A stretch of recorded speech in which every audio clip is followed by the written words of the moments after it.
Okay, so we're under the car at the moment. We're trying to fit the Watts towers.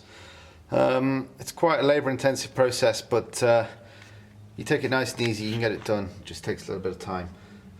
First thing I've done is highlighted the centre of the wheel arch and highlighted the centre of the turret to make sure that the axle is in the middle, which is where you want it to be.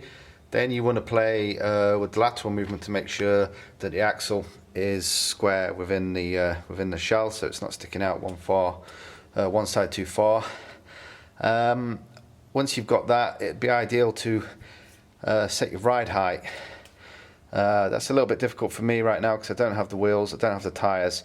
So I've got the arch on the other side, and I've just basically taken some measurements from the centre of the axle to where I think roughly the ride height here is. This ride height at the moment that I've got it set up to is a little bit higher, but that's just because I've got the axle jacked up against the frame with some wood there just to stop the axle moving while I'm playing around with this linkage.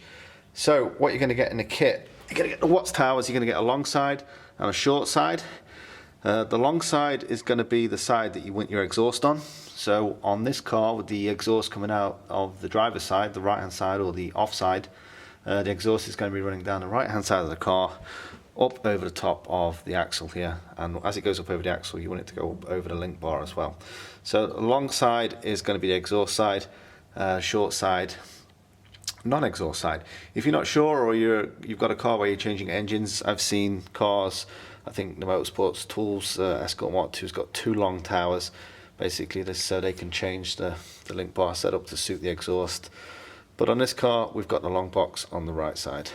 So when you get the tower itself, it's not going to fit. It's not going to fit very well at all.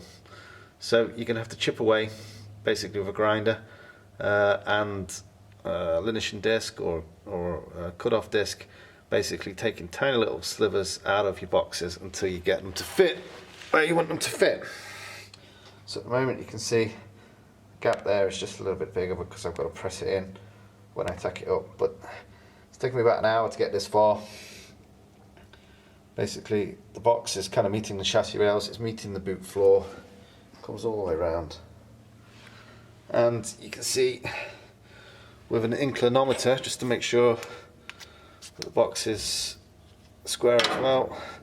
It's not exact, it's 89 or 88.8, so it's 1 degree off vertical, but when I come to weld that I'll just make sure that it is fully vertical, but just with that small adjustment it's gone to 89, so about 1 degree off vertical, so it's pretty good. And you can see that this link bar is running parallel to that. I've put a plumb bob down from the axle here, basically measured then from the string to the link bar just to make sure that it is parallel, and it is. So that's it. So that's what you do. Once you've got it in position, you're obviously going to have to clean up the box itself. You're going to have to clean up your chassis really well, because the welds around here are going to be very important. It's quite a load-bearing piece, especially in cornering. With wide tyres on the back, it's really going to try and rip these bars off. It's also going to try and rip the boot floor apart. So at some point, once these are on, I'm going to create some gussets off the chassis rail just to strengthen this area up substantially. But for now, that's it. Bars in. Going to clean up the car and get it ready for welding. Okay, so we're back under the car. We're working on the near side now, the passenger side on the UK car, on the Watts tower. Here it is. This tower is a lot shorter. As I was saying before, the long tower over there is for the exhaust. The shorter tower is just going to be basically non-exhaust side. Now you can see, looking at this bush here, this bush housing, it's slightly offset to the main body, the main length, so it's not 90 degrees. It's called an angled bar or a cranked bar. When I first got that in the kit and I looked at it, I was wondering what that was for. I thought it was a mistake because one bar is completely straight and one bar has got this slight kink to it. I've been playing around. I basically fitted the longer tower with the straight bar, thinking that this angled bar was incorrect, but since putting it onto the Watts cover and bring it over to this side, I can see why it's angled, and I'm going to explain to you why.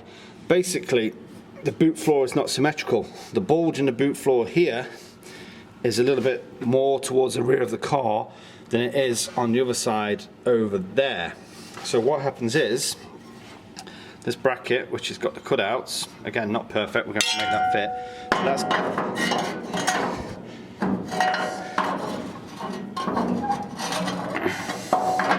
the bracket is going to fit ever so slightly more aft, or towards the back of the car, just so it joins the boot floor and it gets good adhesion at all points. If it was in line with the longer one, it would just be here on the chassis rail, and the only thing it would be able to grip onto would be the chassis rail. Whereas here, it's got the chassis rail, the boot floor, and it's got the bulge of the boot floor as well. So that's the reason why this bar is cranked or angled, because this Watts tower is going to be slightly further back in the car, and then that angle allows basically the link bar still to position, but then it just runs back. You can see it runs back slightly towards the Watts tower cover, or the Watts cover. So that's the plan, just to show you initially how badly these do fit. This is a shorter one, and just trying to get it to focus a bit there. You can see the general shape is correct. It is trying to go around the boot floor, but you've got this piece here which is sitting out too proud. It's not allowing the tunnel. You can see the gap here. It's not allowing this tunnel to go all the way up onto the but the general shape is there, so you get an idea of where it needs to go. You can see from that side, you get an idea of where it needs to go. You just need a little bit of finessing on the steel basically to get it to sit correctly, and that's what we're going to do now. We're just going to start chipping away at this, starting in this corner here, and we're going to get this to sit up nice so that basically we can weld all the way around and get good penetration. So that's the plan. Let's crack on.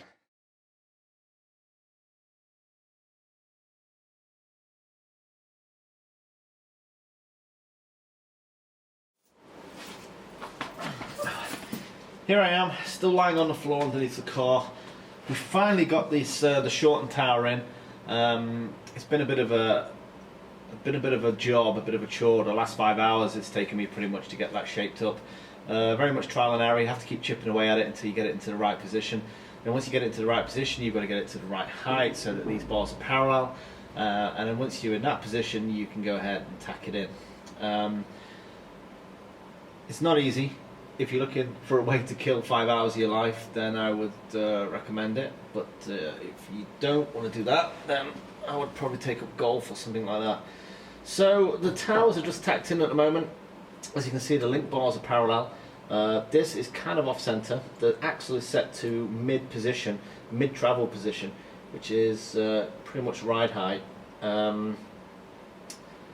That way, when the car gets light over a bump and stuff, the axle will drop, and then this one remains center, and also when it goes up to full stop. In this position, it's going to let the axle pivot. And good news as well, the link bars aren't fouling on the link tunnels, which is a big concern that I had. But that's good news. That's not happening. Link bars are parallel. The axle isn't quite straight in the chassis. You can see I've got a couple of threads wound out up here on this top link bar, but none on the bottom. So I need to bring the whole axle slightly more over to the left, and that's confirmed also that when this side comes up now, the caliper is hitting on the chassis rail, and on the driver's side there's about 2 inches of 2 inches of space. So the axle is probably about 1 inch further to the driver's side than it is over. So I'm hoping that once I pull that straight, I can wind these threads back in, and then it'll pull this link bar, the short link bar, it'll bring it up into the vertical position, which is kind of where it should be when the suspension's in mid-travel, or the mid-travel point. So that's it. Pretty laborious process, chipping away, quite mucky. You're lying on your back, you're facing up. It would be a lot easier if the car was upside down, but it's not. So the plan now: remove the axle, remove the link bars, remove the all the stuff that's attached, and then get the car back onto the spit so we can roll it back up upside down. and once it's upside down I can fully weld these tunnels in, and from there I can look at starting to get some of this rust off and start trying to get some primer on the bottom of this car tonight. That's the plan. Wish me luck.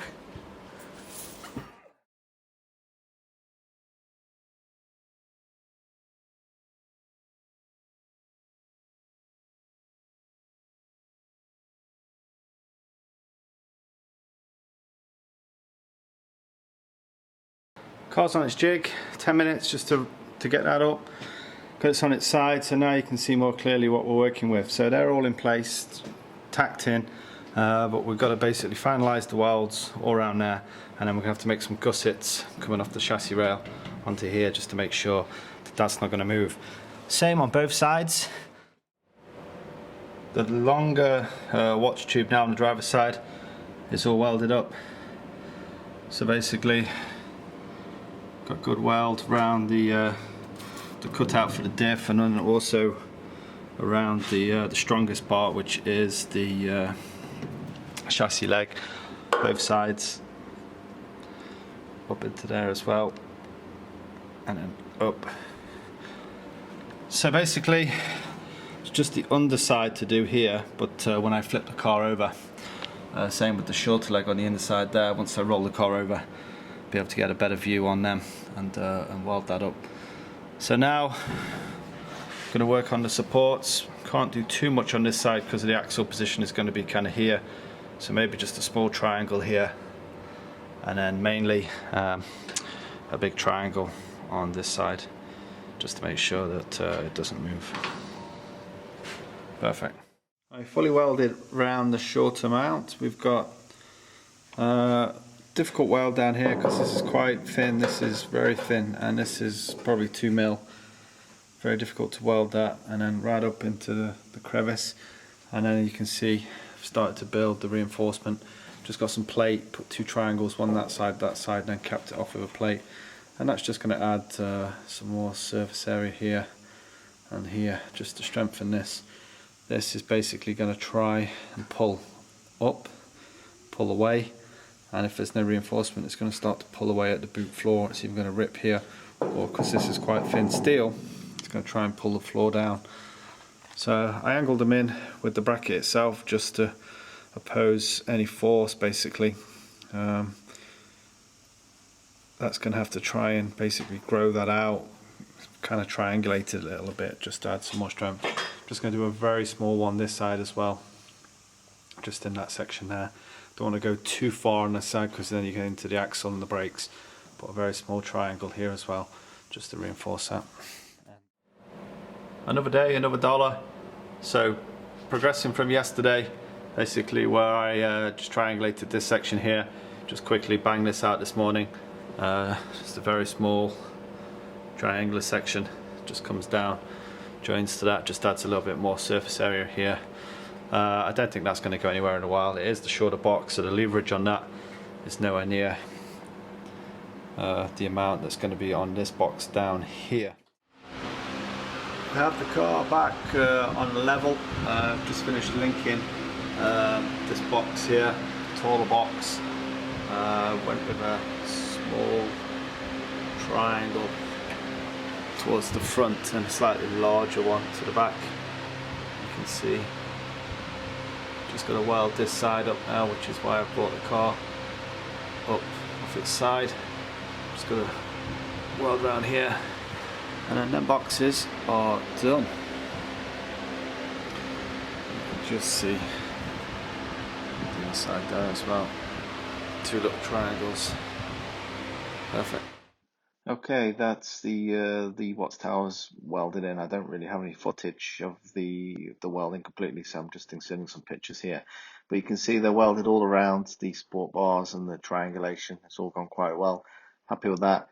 And as I said in part 1, I'm not entirely sure if this is going to be successful. So as time goes on, I'll just keep an eye on it, and if I see any kind of separation or any cracks appearing, then I'll go back to the drawing board with this and probably insert that pipe up the middle of one of these towers into the inside of the boot just to strengthen it up.